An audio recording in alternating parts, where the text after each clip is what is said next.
అరాచక ప్రభుత్వం నిన్నటి నుంచి ఏ విధంగా రాష్ట్రంలో వైఎస్ఆర్ కాంగ్రెస్ పార్టీ నాయకుల మీద, కుటుంబ సభ్యుల మీద, నివాసాల మీద ఏ విధంగా దాడి జరుగుతున్నాయో మీరు అందరూ కూడా సభ్య సమాజం మొత్తం కూడా చూస్తూ ఉన్నారు. ఇప్పుడు ఈ క్షణంలో ఇబ్రహీంపట్నంలో ఉన్న నా ఇంటి మీద చంద్రబాబు నాయుడు కొడుకు లోకేష్ ఇద్దరు కూడా నా నివాసం మీద దాడి చేయడం కోసం, నా కుటుంబ సభ్యుల మీద దాడి చేయడం కోసం నన్ను ఏదైనా చేయాలి, కిరాతకంగా చేయాలి, రాక్షస ఆనందం పొందాలన్న ఉద్దేశంతో ఇప్పుడు దాడి జరుగుతున్న దృశ్యాలను మీరు మీడియా మిత్రులు అందరూ కూడా, రాష్ట్ర ప్రజలందరూ కూడా గమనిస్తారు. 83 రోజులు అన్యాయంగా, అక్రమంగా ఒక ఫేక్ కేసులో చంద్రబాబు నాయుడు కొడుకు అన్యాయంగా ఇరికించి 83 రోజులు నన్ను జైల్లో పెట్టి నన్ను, నా తమ్ముడిని రాక్షసానందం పొందారు. ఇది చాలేదా? ఇది చాలకపోగా పెట్రోల్ బాంబులు వేసి నన్ను, నా కుటుంబాన్ని అంటే హతమార్చాలని చూస్తారా? ఏం చంద్రబాబు నాయుడు, ఏ లోకేష్, ఏంటి దుర్మార్గం?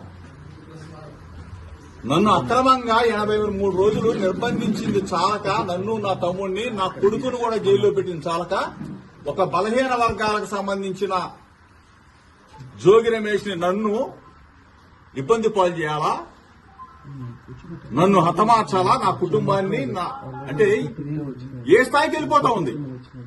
ప్రజాస్వామ్యం, రాజ్యాంగం మొత్తం కూడా కూనీ చేస్తూ పోలీసు వ్యవస్థ చోద్యం చూస్తా ఉన్నారు. పోలీసులు చోద్యం చూస్తా ఉన్నారు. పోలీసుల సమక్షంలో దాడా? పోలీసు చోద్యం చూస్తారా? లోకేష్ కి చెప్తా ఉన్నా మీ ద్వారా, నా ఇంటికి నీళ్ళు ఎంత దూరమో నీ ఇంటికి నా ఇల్లు అంతే దూరం. ఇవాళేమో సంబరపడుతున్నామో, రాక్షస ఆనందం పొందుతామేమో హెచ్చరిస్తా ఉన్నా. మీడియా మిత్రుల ద్వారా చెప్తా ఉన్నా, రాష్ట్ర ప్రజల సమక్షంలో చెప్తా ఉన్నా, ఇది దుర్మార్గమైన చర్య. నేనేం చేశానా? నువ్వు 83 రోజులు మీ అయ్యా నువ్వు నన్ను జైల్లో పెట్టి రాక్షసానందం పొందించి చాలక నా ఇంటి మీద దాడి చేస్తావా? పెట్రోల్ బాంబులు వేస్తారా? అసలు ఇంత దుర్మార్గులాగా ప్రవర్తిస్తారు మీరు. నేనేమన్నాను?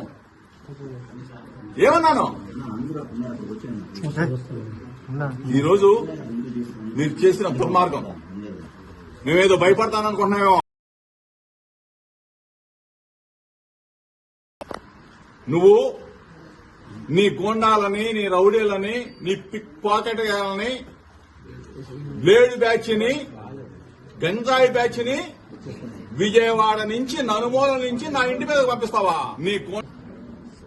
నీకు పెళ్ళాం పిల్లలు లేరా? నీకు ఇల్లు లేదా? నీకు కుటుంబం లేదా? ఇవాళతో ఇది ఆగిపోతుంది అనుకుంటున్నావా? లోకేష్ ని చెప్తా ఉన్నా, నువ్వు ఇటువంటి రాక్షసానందాన్ని కన్నా నువ్వు తప్పైందని చెప్పకపోతే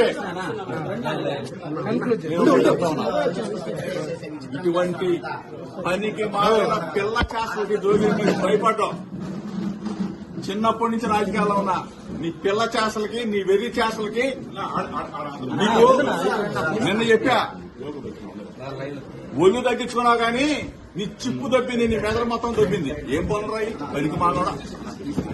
ఒక బలహీన వర్గాల వాడి మీద, నా మీద తాడా, సిక్కుశారం వదిలేసి సన్నాసులాగా తయారైంది. అరాచక ప్రభుత్వం నిన్నటి నుంచి ఏ విధంగా రాష్ట్రంలో వైఎస్ఆర్ కాంగ్రెస్ పార్టీ నాయకుల మీద, కుటుంబ సభ్యుల మీద, నివాసాల మీద ఏ విధంగా దాడి జరుగుతున్నాయో మీరు అందరూ కూడా సభ్య సమాజం మొత్తం కూడా చూస్తూ ఉన్నారు. ఇప్పుడు ఈ క్షణంలో ఇబ్రహీంపట్నంలో ఉన్న నా ఇంటి మీద చంద్రబాబు నాయుడు కొడుకు లోకేష్ ఇద్దరు కూడా నా నివాసం మీద దాడి చేయడం కోసం, నా కుటుంబ సభ్యుల మీద దాడి చేయడం కోసం నన్ను ఏదైనా చేయాలి, కిరాతకంగా చేయాలి, రాక్షస ఆనందం పొందాలన్న ఉద్దేశంతో ఇప్పుడు దాడి జరుగుతున్న దృశ్యాలను మీరు మీడియా మిత్రులు అందరూ కూడా రాష్ట్ర ప్రజలందరూ కూడా గమనిస్తా ఉన్నారు. 83 రోజులు అన్యాయంగా అక్రమంగా ఒక ఫేక్ కేసులో చంద్రబాబు నాయుడు కొడుకు అన్యాయంగా ఇరికించి 83 రోజులు నన్ను జైలులో పెట్టి నన్ను నా తమ్ముడిని రాక్షసానందం పొందారు. ఇది చాలేదా? ఇది చాలకపోగా పెట్రోల్ బాంబులు వేసి నన్ను నా కుటుంబాన్ని అంటే హతమార్చాలని చూస్తారా? ఏం చంద్రబాబు నాయుడు, ఏ లోకేష్, ఏంటి దుర్మార్గం? నన్ను అక్రమంగా 83 రోజులు నిర్బంధించింది చాలక, నన్ను నా తమ్ముడిని నా కొడుకును కూడా జైల్లో పెట్టింది చాలక, ఒక బలహీన వర్గాలకు సంబంధించిన జోగి రమేష్ ని నన్ను ఇబ్బంది పాలు చేయాలా, నన్ను హతమార్చాలా, నా కుటుంబాన్ని అంటే ఏ స్థాయికి వెళ్ళిపోతా ఉంది? ప్రజాస్వామ్యం, రాజ్యాంగం మొత్తం కూడా కూనీ చేస్తూ పోలీసు వ్యవస్థ చోద్యం చూస్తా ఉన్నారు. పోలీసులు చోద్యం చూస్తా ఉన్నారు. పోలీసుల సమక్షంలో దాడా? పోలీసు చోద్యం చూస్తారా? లోకేష్ కి చెప్తా ఉన్నా మీ ద్వారా, నా ఇంటికి నీళ్ళు ఎంత దూరమో నీ ఇంటికి నా ఇల్లు అంతే దూరం. ఇవాళేమో సంబరపడుతున్నామో, రాక్షస ఆనందం పొందుతామేమో హెచ్చరిస్తా ఉన్నా. మీడియా మిత్రుల ద్వారా చెప్తా ఉన్నా, రాష్ట్ర ప్రజల సమక్షంలో చెప్తా ఉన్నా, ఇది దుర్మార్గమైన చర్య. నేనేం చేశానా? నువ్వు 83 రోజులు మీ అయ్యా నువ్వు నన్ను జైల్లో పెట్టి రాక్షసానందం పొందించి చాలక నా ఇంటి మీద దాడి చేస్తావా? పెట్రోల్ బాంబులు వేస్తారా? అసలు ఇంత దుర్మార్గులాగా ప్రవర్తిస్తారు మీరు. నేనేమన్నాను?